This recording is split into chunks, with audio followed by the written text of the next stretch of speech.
ahora mismo. Bueno, ya estamos grabando, chicos. En este momento estamos comenzando a grabar, así que bueno, vamos a dar nuestra segunda clase de lo que son columnas de destilación. Y como les había venido diciendo, lo más importante de esto es obviamente, en primer lugar, saber cuáles son los parámetros con los que ustedes cuentan como datos, siempre, digamos, en cualquier planta. Y de nuevo, acá nosotros tenemos que distinguir dos cuestiones, ¿no? Una es aquella donde el aparato está existiendo, en este caso la columna de destilación existe, en cuyo caso ustedes tendrán que hacer una verificación de la columna. Y el otro caso, que es a donde estamos apuntando prácticamente en la mayoría de estos temas, es el diseño de una columna nueva, el diseño de una columna de destilación. Para eso ustedes tienen que saber, obviamente, como lo dije hace unos minutos, ustedes tienen que saber cuáles son los parámetros con los que cuentan, cuáles son los datos, digamos, con los que cuentan, cuál es el objetivo, o sea, cuáles son los valores que ustedes necesitan obtener, que seguramente van a ser datos también, y para ello, cuáles son las condiciones de proceso, digamos, que necesitan para que ese objetivo se cumpla.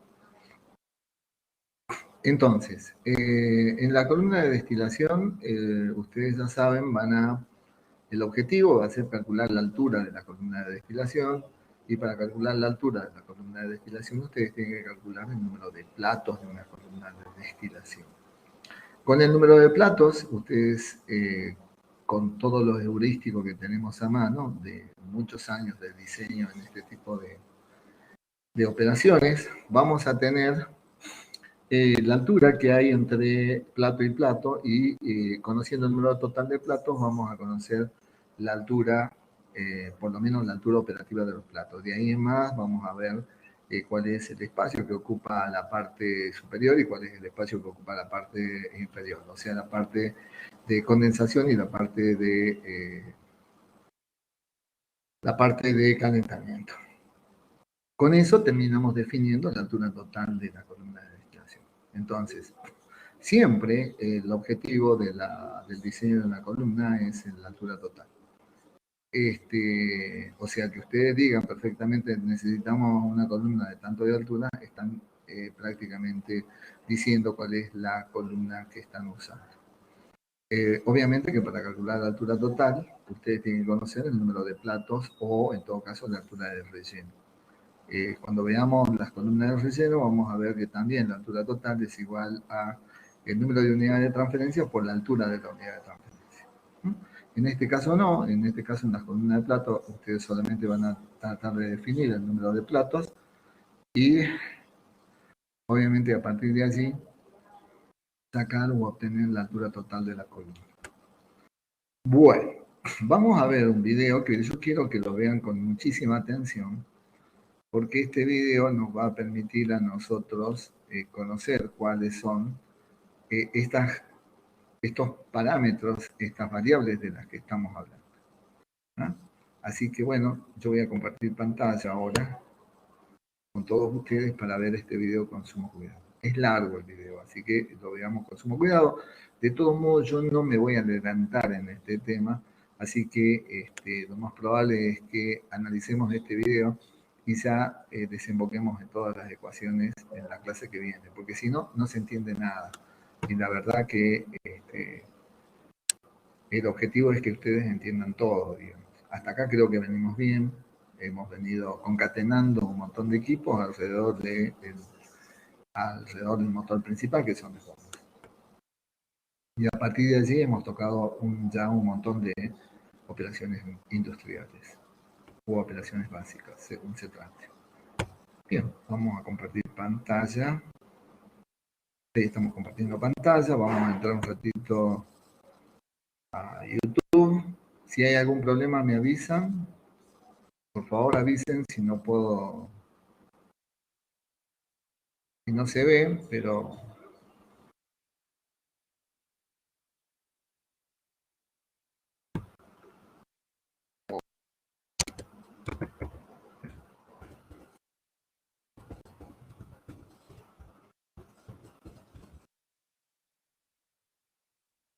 está viendo, chicos, cualquier cosa me mandan un mensaje al celular porque seguramente yo no lo voy a estar viendo.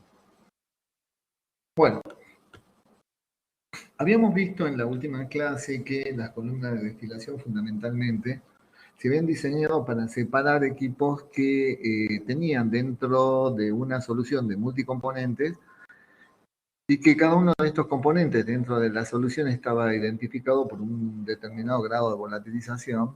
Entonces, en función de los distintos puntos de ebullición, nosotros podíamos ir separándolos en los diversos platos que conformaban la columna, ¿no es cierto? Ahora, la unidad de destilación más simple es una unidad de destilación que se llama destilación binaria, o sea que yo tengo dos componentes y quiero separar uno de otro. Entonces, un componente que no va a ser volátil respecto de otro que sí va a ser volátil. El componente que no va a ser volátil va a quedar en la zona inferior, en esta zona, y el componente volátil va a salir arriba como gas, que vamos a usar un condensador para licuarlo y finalmente lo vamos a retirar para darle el uso conveniente. Obviamente que una de las partes la vamos a recircular para asegurar una mejor performance del equipo. Vamos a entrar a ver este video entonces. Por favor, véanlo con mucha atención porque ese es el objeto de todo esto. Bueno, columna de destilación binaria. Yo voy a agrandar la pantalla.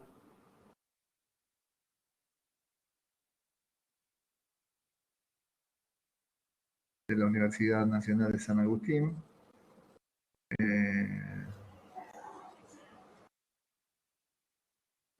Aguanten un poquito que ya comienza la reproducción.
En el presente video realizaremos el estudio del funcionamiento y simulación de una columna de destilación binaria, el clásico ejemplo de control industrial.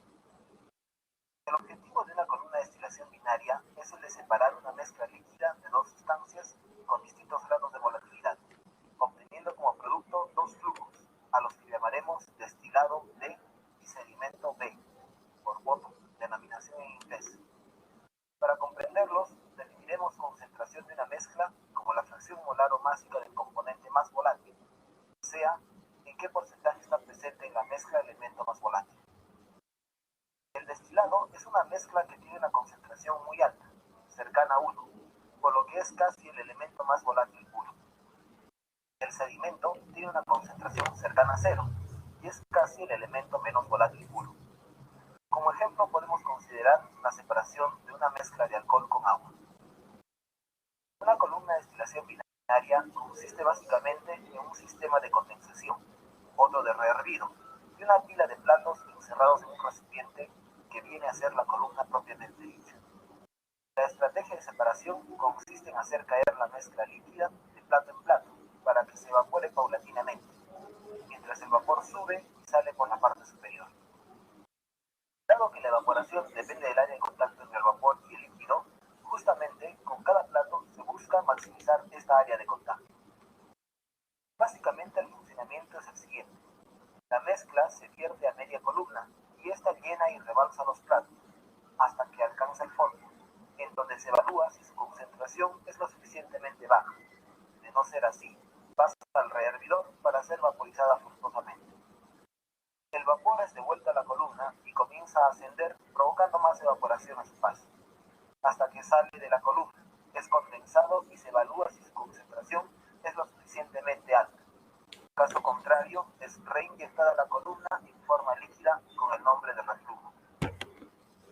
Bueno, chicos, ahí ya tienen ustedes perfectamente especificado cuáles son las condiciones operativas, ¿no es cierto? Ustedes van a contar, o sea, su jefe, su futuro gerente o el dueño de la empresa que les ha pedido que diseñen una columna de destilación, le va a decir, mira, el objetivo es de una alimentación F, obtener o separar, en el caso de que sea una mezcla binaria significa una mezcla de dos componentes, donde la concentración que vamos a medir es la concentración de, del componente más volátil, digamos, en la mezcla. Entonces, seguramente, si yo quiero obtener el componente volátil prácticamente puro, X, en algún momento tengo que parar. Entonces la pregunta es, ¿cuándo voy a parar? Y bueno, voy a parar cuando X sea mayor a determinado valor de X sub D, o sea, de la fracción molar en el destilado. Y sucesivamente voy a retirar del fondo el sedimento cuando el solvente, en este caso, digamos, tenga un componente volátil en una fracción molar menor a la XB. O sea, seguramente esas van a ser las condiciones que ustedes van a recibir. O sea, van a recibir la cantidad de mezcla a tratar y qué nivel de pureza necesitan en el condensador y obviamente qué nivel de pureza necesitan en el residuo. Entonces no se olviden, nosotros sabemos que la alimentación que entra tiene que ser hervida, porque es la única forma de separar componentes que tienen distintos puntos de volatilidad, o sea, que tienen distintos puntos de ebullición.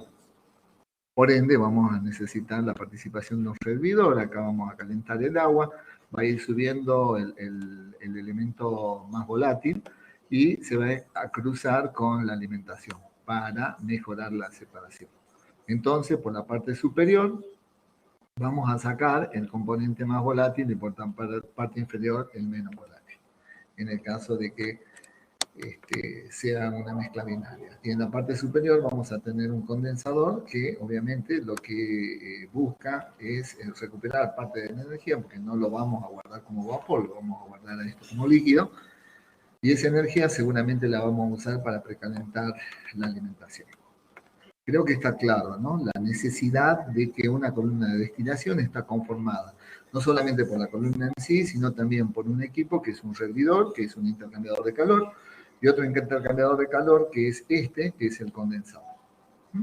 Entonces vamos a estar en la zona de hervido y en la zona de condensación, en la zona de calentamiento, en la zona de condensación y esta es la zona de alimentación dentro de la columna.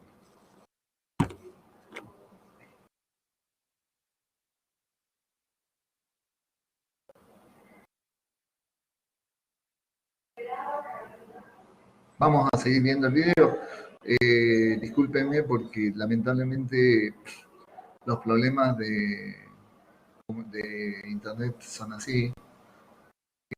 Aguanten un poquito hasta que se consiga una señal fuerte como para continuar viendo. Lamentablemente yo no lo bajé, siempre lo uso este video y no lo pude bajar. Para volver a caer por ella, repitiéndose nuevamente el ciclo.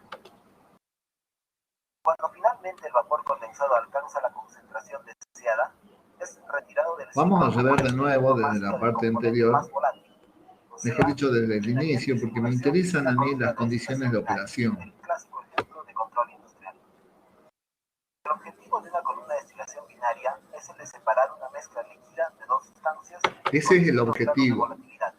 Obteniendo como producto dos flujos, a los que llamaremos destilado D y sedimento B, por modo de denominación en inglés. Para comprenderlos, definiremos concentración de una mezcla como la fracción molar o másica del componente más volátil, o sea, en qué porcentaje está presente en la mezcla el elemento más volátil.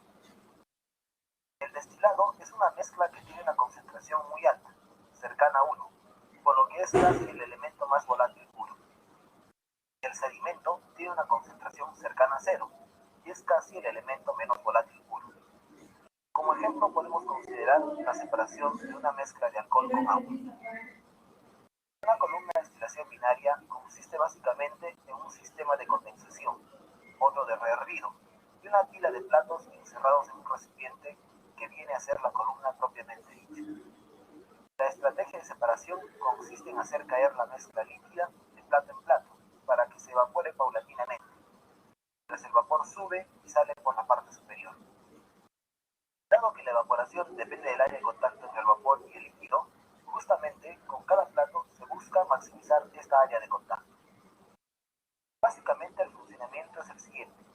La mezcla se vierte a media columna y esta llena y rebalsa los platos hasta que alcanza el fondo, en donde se evalúa si su concentración es lo suficientemente baja. De no ser así, pasa al rehervidor para ser vaporizada forzosamente. El vapor es devuelto a la columna y comienza a ascender, provocando más evaporación a su paso, hasta que sale de la columna, es condensado y se evalúa si su concentración es lo suficientemente alta. Caso contrario, es reinyectada a la columna en forma líquida con el nombre de reflujo, para volver a caer por ella, repitiéndose nuevamente el ciclo. Cuando finalmente el vapor condensado alcanza la concentración deseada, es retirado del ciclo como destilado, y cuando el líquido de la base tiene la concentración lo suficientemente baja, es retirado como sedimento. Incorporamos a nuestro sistema un tambor de reflujo donde almacenaremos temporalmente el vapor condensado a la espera de salir como destilado, o de ser refluido. Una bomba para evacuar su contenido. Ahora estudiaremos el sistema de control que permite todo lo anteriormente descrito. Los controladores de concentración serán quienes decidan si se ha alcanzado la pureza del destilado y del sedimento. De acuerdo a ello, gobernarán caudales a través de electroválvulas.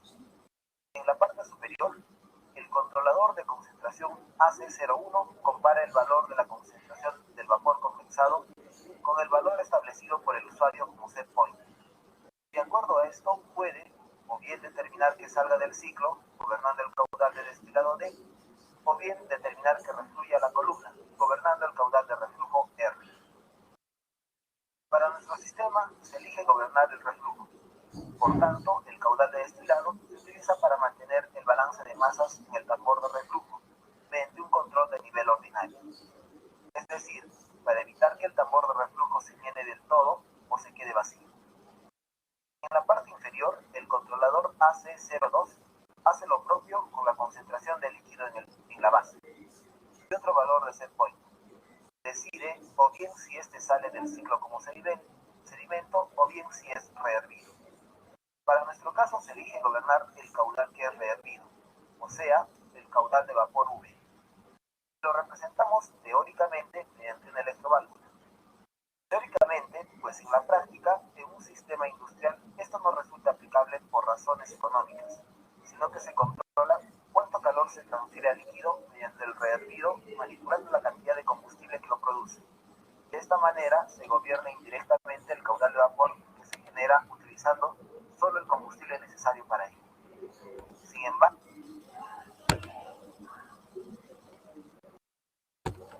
nuestro proceso de destilación es indiferente a todo esto.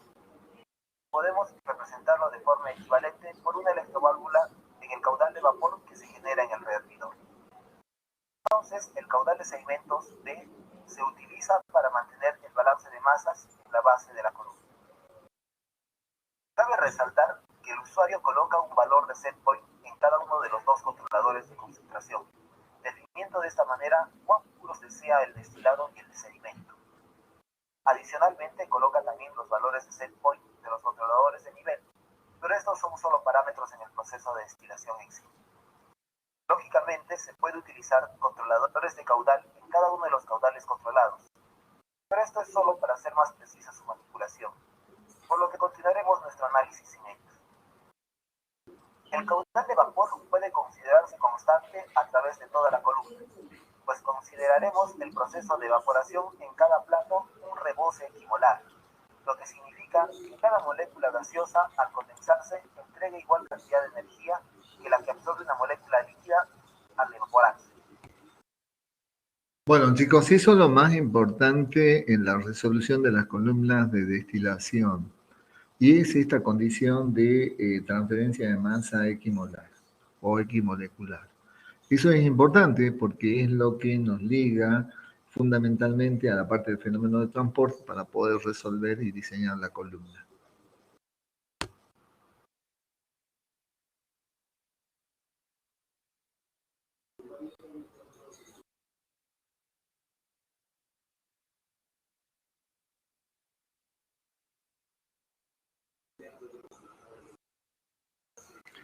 Me parece que no tengo que interrumpir el video porque cada vez que lo interrumpimos nos quedamos sin señal. Bueno, sepan ustedes disculpar, es lo que tenemos. Lamentablemente, me imagino que en el Esto futuro... facilitará nuestro análisis, pues así el caudal de vapor que sale del reactor es el mismo que llega al condensador, aunque con concentraciones diferentes. Ahora enumeraremos algunas aproximaciones que se tienen en cuenta para nuestro estudio. Primeramente, el del rebose equimolar, que acabamos de mencionar. El hecho de que cada molécula que se condensa evapora otra molécula permite establecer tres características importantes. Uno, que no hay pérdida ni ganancia de masa efectiva en cada plato por evaporación o condensación. Dos, que no hay transferencia de calor efectiva en cada plato, lo que permite dejar de hacer un balance de energía en nuestro análisis. Y tres, lo que ya dijimos, el flujo de vapor es constante en toda la columna. Además, tenemos otras aproximaciones, que el vapor fluye sin estancarse a través de toda la columna, que en todo lugar que se junte vapor con líquido, estos están en equilibrio de fases. El condensador condensa la totalidad del vapor que pasa a través de él. El líquido contenido en el conjunto base-rehervidor está perfectamente mezclado. Es importante decir que estas aproximaciones son muy aplicables en los sistemas industriales donde se utilizan columnas de destilación de gran tamaño, por lo que nuestro modelo es válido para dichos procesos. Donde podría generar inexactitudes apreciables es en pequeños sistemas experimentales. Realicemos ahora el estudio de lo que sucede en un plato cualquiera de la columna. El plato N de la columna recibe un rebalse Ln+1 del plato superior y desborda de sí mismo un caudal Ln hacia el plato inferior. También recibe un caudal de vapor V ascendente del plato inferior, que es exactamente el mismo que deja fluir al superior, pero con una concentración N diferente a la que recibió, que vendría a ser N-1, debido a la evaporación-condensación que tuvo lugar en él. Obviamente, el número de moléculas líquidas del componente más volátil se evaporará en mayor número y se condensará mayor número de moléculas del componente menos volátil del vapor. La cantidad de líquido contenido en dicho plato es Mn, la que es ligeramente superior a la capacidad del mismo M0, común para todos los platos, pues de lo contrario no habría rebalse. Y este líquido tiene cierto grado de concentración Xn. Como en el plato coexisten un líquido y un vapor, entonces sus concentraciones cumplen la relación de equilibrio de estado, en la cual se utiliza una constante de volatilidad relativa que llamamos alfa. El rebalse del plato cumple una relación simple, que es una adaptación de la fórmula de Francis para rebalses, en la que el caudal rebalsado es proporcional a la diferencia entre la masa líquida contenida y la capacidad del plato, por una constante de tiempo hidráulica beta, más un valor inicial de desborde L0. Ahora estableceremos el balance de masas total del plato, en donde la variación en el tiempo de la masa de líquido en el plato es igual al caudal que le cae menos el caudal que le rebalsa. Recordemos que no hay pérdidas ni ganancias de masa efectiva por evaporación o condensación. Ahora establecemos el balance de masas del componente más volátil, donde la variación de la masa de dicho componente es, obviamente, la masa total multiplicada por su concentración, y esta es igual a los caudales que ingresan al plato menos las que salen. En este caso, la evaporación-condensación sí produce un cambio en la masa del elemento volátil, por lo que se suma la masa del líquido de dicho componente que cae con la del vapor que sube, y se restan la que rebalsa y la que se lleva el vapor que asciende al siguiente plato. Finalmente, tenemos estas cuatro ecuaciones y cuatro variables propias del plato: la masa líquida contenida, su concentración, la concentración del vapor que coexiste allí y el caudal que rebalsa de dicho plato.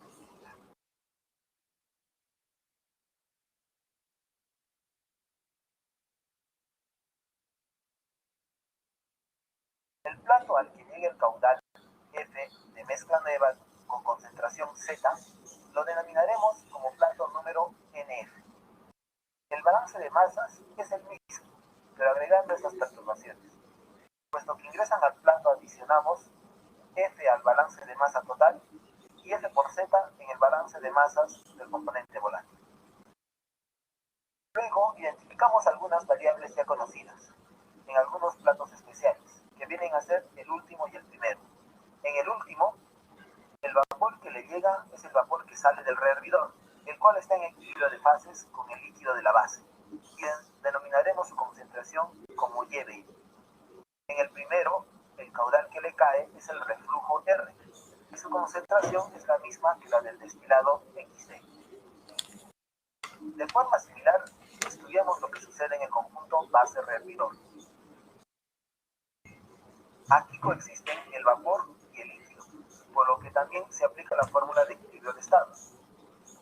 Aquí no ocurre desborde alguno. Un controlador de nivel que consideramos casi perfecto mantiene constante la cantidad de masa MB0 total en el conjunto, con lo que el balance de masas total se reduce a una igualdad de los caudales de entrada y de salida. El único caudal que ingresa es el que cae del primer plato, L1, y los que salen, el caudal de sedimentos B, y el que luego es rehervido y convertido en vapor, V. De esta relación despejamos el caudal de sedimentos. En el balance de masas del componente volátil, observamos que la variación de su masa en el conjunto es igual al que ingresa con el caudal que cae, menos el que se va en los sedimentos y el que se eleva con el vapor. Aprovechamos que la masa líquida en el conjunto es constante para despejar la variación de concentración en el mismo. Finalmente, contabilizamos las tres ecuaciones y cuatro variables propias del conjunto: el caudal que se convierte en vapor, el caudal de sedimentos y las concentraciones del líquido del fondo y del vapor que se eleva. De forma similar, también estudiamos lo que sucede en el tambor de reflujo. No así en el condensador, pues allí ninguna de nuestras variables es afectada, pues solo ocurre una transferencia equivalente a lo que ocurre en el rehervidor. Todo el vapor se condensa. Así que volvamos al tambor de reflujo. Aquí no hay desbordes, ni evaporación ni condensación, pues se supone que el vapor condensado está lo suficientemente refrigerado como para no volatilizarse. Por eso, solo realizamos los balances de masas. Aquí también tenemos un controlador de nivel casi perfecto, que mantiene constante la masa líquida en el tambor, M de 0, por lo que el caudal de vapor condensado, V, que ingresa es igual a la suma de los que salen, el caudal de reflujo R y el de destilado D. En el balance de masa del componente volátil, observamos que la concentración de los caudales que sale es exactamente el mismo, XD, aunque no así el que ingresa con el vapor condensado, que es el mismo del vapor del último plato de la columna, YNT, pues este puede variar mucho más rápidamente que el que está contenido en el tambor. Esta vez contabilizamos solo estas dos ecuaciones y tres variables propias del tambor: el caudal de reflujo, el de destilados y la concentración del líquido del tambor, que es la misma la del destilado y la del reflujo. Finalmente establecemos las clásicas ecuaciones que rigen a los controladores PI, los dos controladores de concentración y por ende los más importantes. Como es conocido, las ecuaciones calculan el valor de la variable controlada en función al error de la variable medida. Este error es la diferencia del valor establecido como set point y el valor medido. Dicho set point ya lo tomamos como dato. Por ejemplo, 0.98 para la concentración del destilado y 0.02 para la del sedimento. En el controlador de destilados Entonces, determinamos el tipo de controlador razonando así. La concentración de destilado baja, entonces debemos incrementar el reflujo para que el producto se destile más en la columna, por lo que el controlador AC01 debe ser sección inversa, RA. En el controlador de sedimentos, la variable manipulada es el caudal de vapor. Entonces, razonamos así. Si la concentración del sedimento se incrementa, entonces debemos incrementar también el caudal de vapor, para que este vuelva a condensarse en la columna en un sedimento menos concentrado, por lo que el controlador AC02 debe ser de acción directa, DA. Así, finalmente, tenemos dos ecuaciones más, y ninguna variable nueva, pues los errores se calculan directamente de las concentraciones del destilado y del sedimento. Ahora hacemos un recuento de todas las variables en juego. Tenemos 4 NT variables en los platos, asumiendo NT como el número de platos, 4 en el conjunto base rehervidor y 3 en el tambor de reflujo. También recontamos todas las ecuaciones formuladas. Tenemos 4 NT ecuaciones en los platos, 3 en el conjunto base rehervidor, 2 en el tambor de reflujo, 2 en los controladores PI de concentración. En total, 4 NT más 7 variables y 4 NT más 7 ecuaciones. Un sistema de igual número de variables y ecuaciones, lo que significa que siempre tendrá solución y por lo que podemos figurar el proceso en el tiempo. Para realizar la simulación, sin embargo, necesitamos establecer los parámetros inherentes al proceso, principalmente los de las perturbaciones, es decir, el flujo F de la mezcla nueva que ingresa a la columna y su concentración Z. Luego también los parámetros propios de la columna, como son el número de platos, el número del plato al que ingresa la mezcla nueva, la masa que se mantiene en el tambor de reflujo, la masa que se mantiene en el conjunto fondo rehervidor, la capacidad de un plato, la constante alfa de equilibrio de fases y la constante hidráulica de rebalse beta. Finalmente, también las ganancias proporcional del tiempo derivativo de los dos controladores PI. Hecho esto, no queda más que establecer las condiciones iniciales del sistema, como el reflujo inicial, el flujo de vapor inicial y las concentraciones iniciales de cada plato, para las cuales asignamos valores interpolados entre 0 y 1. Hecho todo esto, nos encontramos listos para elaborar un programa que simule la operación de la columna ante las perturbaciones antes descritas.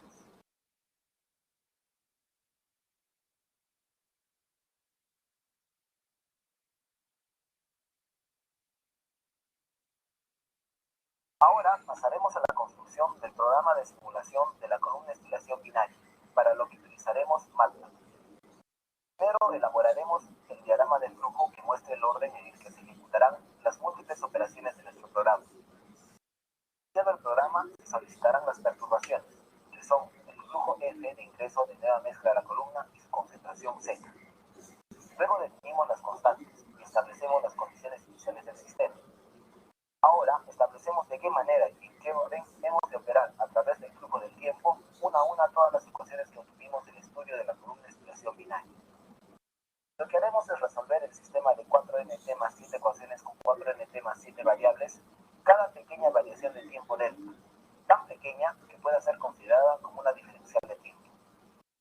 Para esto crearemos un bucle que se repita tantas veces como el número de deltas de tiempo que pueda contener un rango que vaya desde un tiempo inicial igual a 0 y un tiempo final que elegimos igual a 10. Elegimos este delta igual a 5 milésimas unidad de tiempo, por lo que nuestro bucle se repetirá 2000 veces antes de llegar hasta el tiempo 10. Veamos ahora qué hacemos cada instante de tiempo delta. Primeramente, hemos de resolver las ecuaciones que nos dan valores instantáneos de variables. Comenzamos por las ecuaciones que son más independientes de las demás, es decir, en las que no intervienen los resultados de otras ecuaciones. Ecuaciones así son las ecuaciones de equilibrio de estados y las de rebalse, y deben cumplirse para cada uno de los platos, por lo que programamos un bucle que se repita nt veces. Recordemos que nt es el número de platos. La ecuación de equilibrio nos brinda el valor instantáneo de la concentración del vapor en cada plato en función de la concentración líquida en el mismo en cada instante. La ecuación de rebalse nos da el valor instantáneo del caudal de desborde de cada plato a partir de la cantidad de masa contenida en él en ese mismo instante. Luego, aún nos quedaría por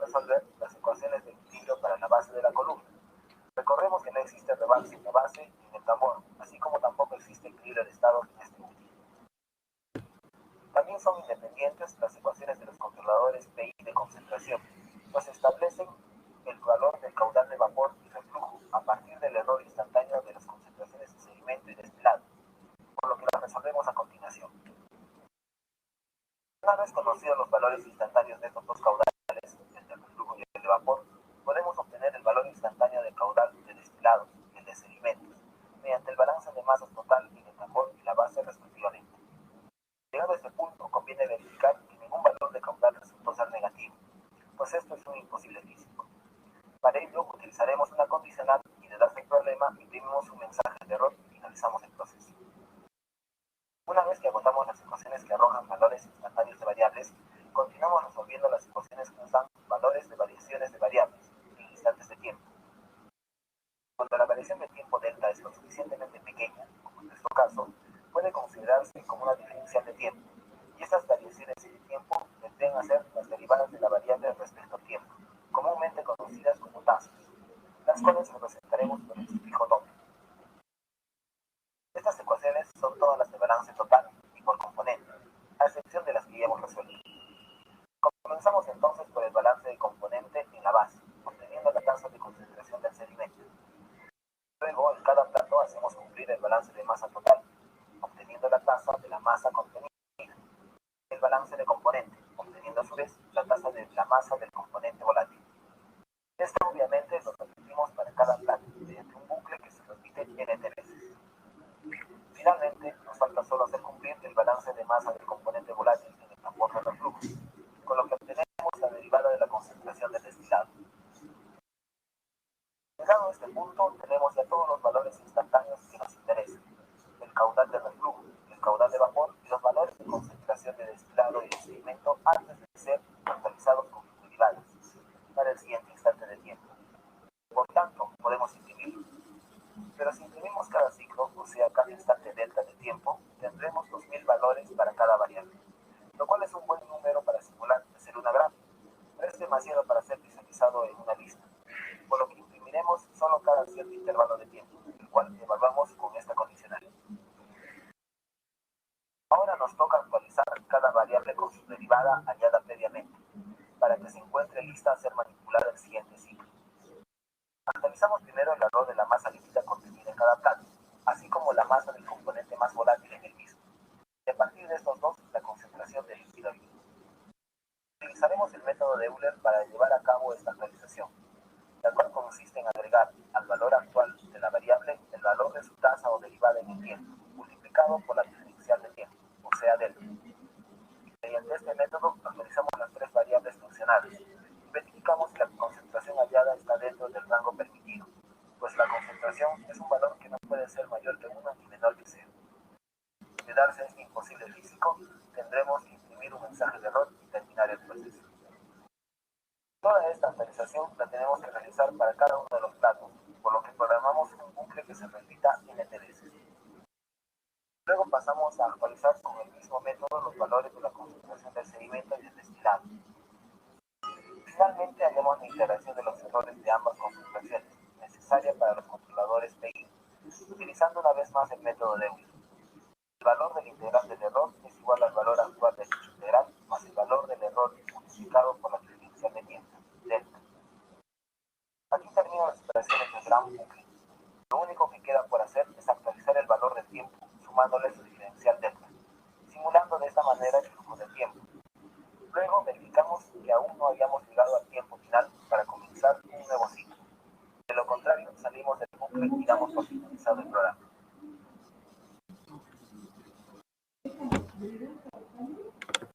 Ahora pasaremos a la construcción del programa de simulación.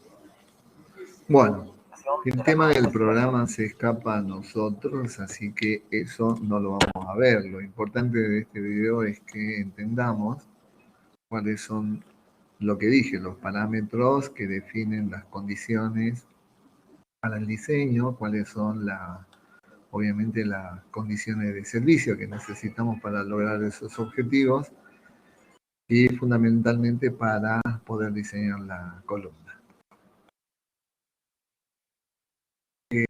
Yo creo que lo dejaríamos acá porque es importante que ustedes se metan en este tema para que después podamos entender primitivamente, digamos, porque ya no se usa más, pero bueno, algunos métodos con los que se calcula el número de platos en una columna de destilación.